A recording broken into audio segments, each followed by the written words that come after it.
Somebody give him.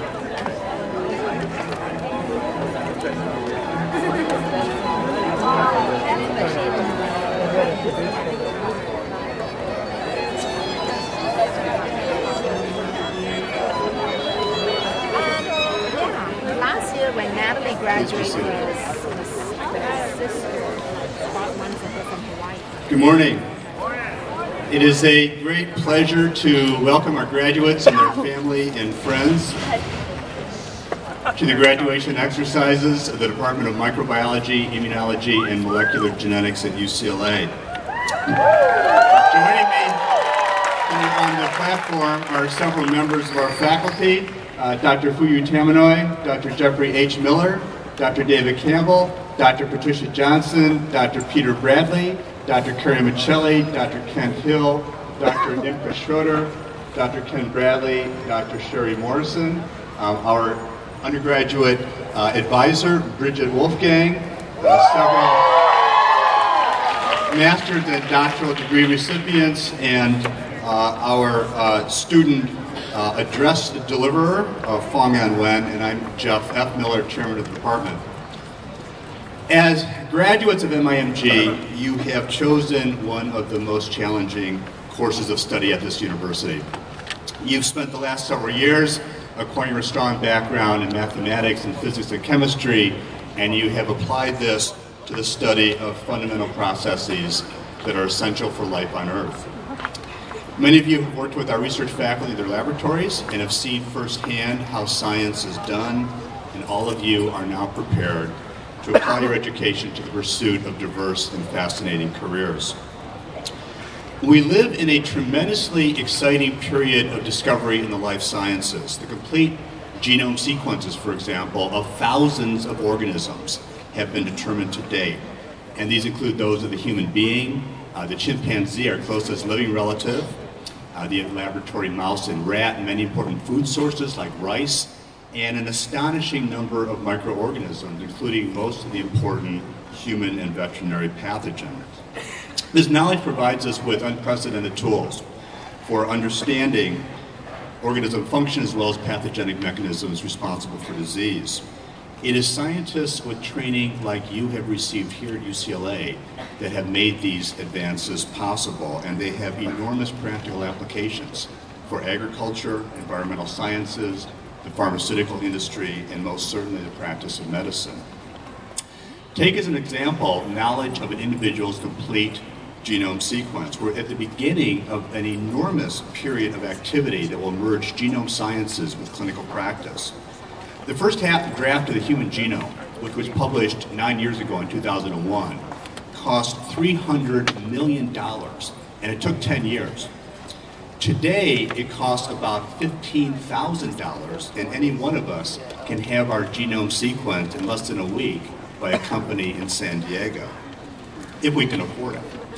That too is going to change. Within a few years, the same sequence is likely to cost less than $1,000. Many and probably most of us will soon be in possession of the complete genetic blueprints that define us as individuals, and we will be carrying them around on our iPhone 5s. For those of you that become physicians, you will be using individualized genome sequence information to diagnose illnesses in your patients, to predict who will respond favorably, not at all, or unfavorably to particular therapeutic interventions, and to detect enhanced susceptibility to disease. Paradigms of healthcare will change, and they will change for the better. These are exciting prospects, and we should all be proud of the fact that every one of you, as graduates of MIMG, have the ability to read and interpret the 3.2 billion letter code that represents the human genome. But there's also reason for concern. The same information that could be put to such great benefit can also be used to discriminate in hiring decisions, job security, health insurance, life insurance. It is essential that those who understand the technology as you do participate in the public debate surrounding its use and help to close the widening gap between science and public understanding.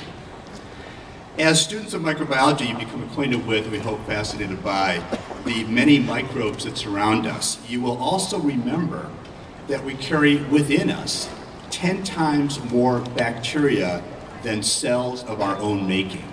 On a per cell basis, we are more microbe than we are human being. Our exploration of the thousands of organisms that inhabit us has just begun, but what we know so far is fascinating.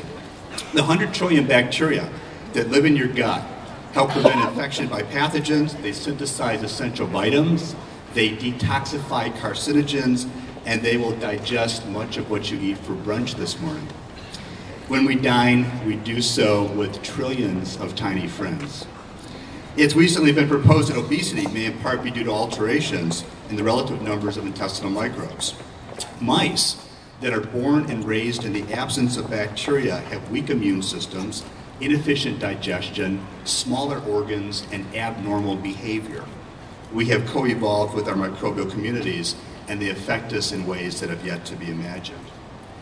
The same technologies that we use to catalog the mere 25,000 genes in the human genome are now being applied to the much larger task of characterizing the estimated 3 million unique microbial genes that are by far the major component of our genetic endowment. As disciplines, microbiology, immunology, and molecular genetics lie at the core of our efforts to understand the human organism, to cure and prevent infectious diseases, to develop vaccines to treat and prevent cancer, and to understand the workings of human as well as microbial cells. In addition to affecting our own health, microbes are essential for the health of our planet, and they provide one of the best opportunities we have for developing sustainable energy sources that will minimize damage to the environment, as now is occurring in the Gulf Coast, and will decrease our dependency on foreign oil. There are many opportunities to contribute, and you all have important work to do. So graduation day is a time of great excitement. It's also a time of expectation and change as you leave the accustomed environment of this beautiful university and enter the real world.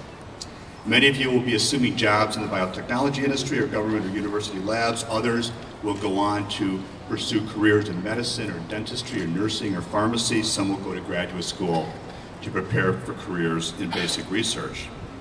The options are many, possibilities are virtually unlimited, and we wish you success in whatever path you choose. As faculty, we derive tremendous enjoyment watching you develop from eager freshmen into experienced and sophisticated seniors.